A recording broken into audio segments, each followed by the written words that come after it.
If you jump into his descriptions, Will Benson is going to have athletic freak all the way up and down. He's 6'5", he's 230, he's 24 years old. He's in the Cleveland Guardians organization. Ross, what do you got on Will Benson? I mean, that was a good start. He's a big guy. Yeah. He's an athletic guy. He's made it all the way through the minor leagues at this point, and he's made his debut. Yep. He started in the minor leagues in 2016, so it was a long road.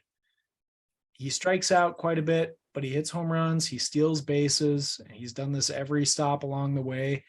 There's some red flags with the bat, and I want to highlight that he's never carried a particularly high batting average. In fact, this season was his best he's ever shown.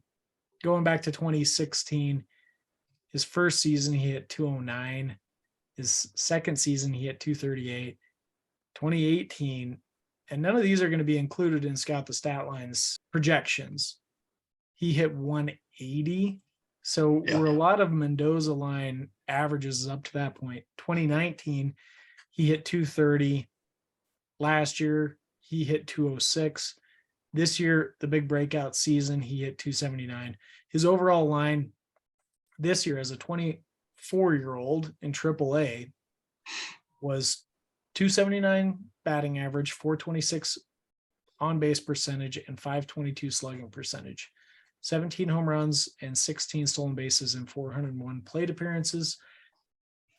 That's a great stat line by itself. Yep. But in tandem with all the other ones, I'm concerned. How much of that was carried by luck this season? When you have a bunch of batting averages around, I mean, a bunch, we're talking about most of his career. 5 years worth. 1,500 plate appearances. Yep. Eyeballing it, 1,500 plate appearances, and he's batting around 200. Yep. That's not what you want to see. It just makes me wonder if that 279 is really buoyed by some luck this year. Looking through his projections, which the projections don't see that, but they do see him batting around the Mendoza line. 203 is his projected peak batting average, but 21 home runs and 13 stolen bases. He walks at a pretty healthy rate, along with all the strikeouts that he piles up. I'm going to go out on a limb and say that I'm not buying it. I'm not buying the breakout because of all the history that's behind it. So I'm a little more skeptical. If it's a legit breakout, this guy could be really good ad. Could be a really good ad, but I'm skeptical.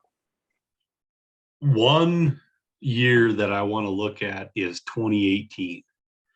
So in 2018, he was in full A ball, had 416 at bats. He struck out 152 times, right? He still walked 82 times. So his average was 180 and his on base was 324. That is a massive gap.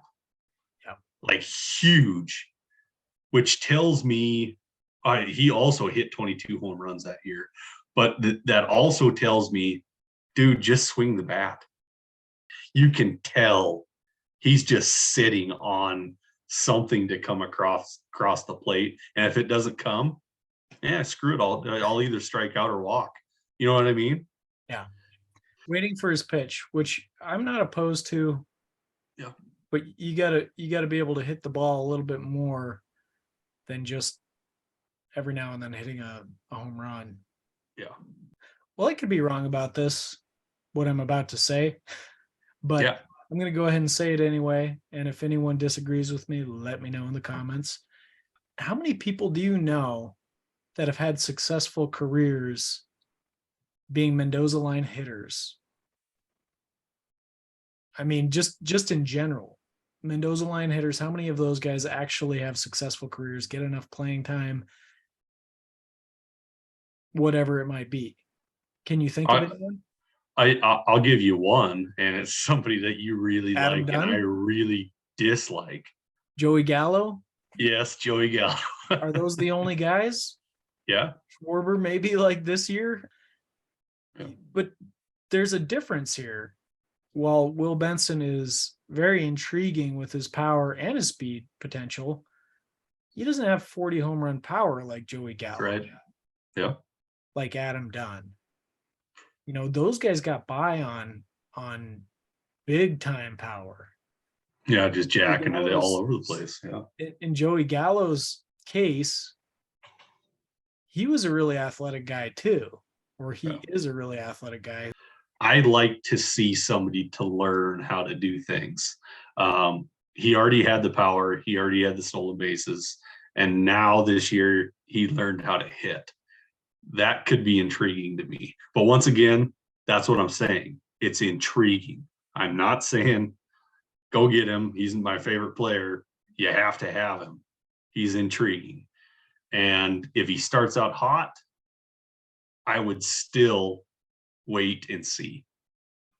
So he draws a comp to Justin Maxwell, who's an outfielder with the Nationals, the Astros, the Royals. He was kind of a journeyman.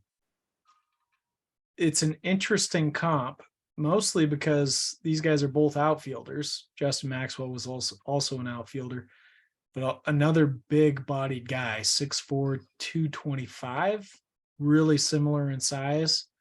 He never was a regular, never really had his chance to really showcase what he had through a full season.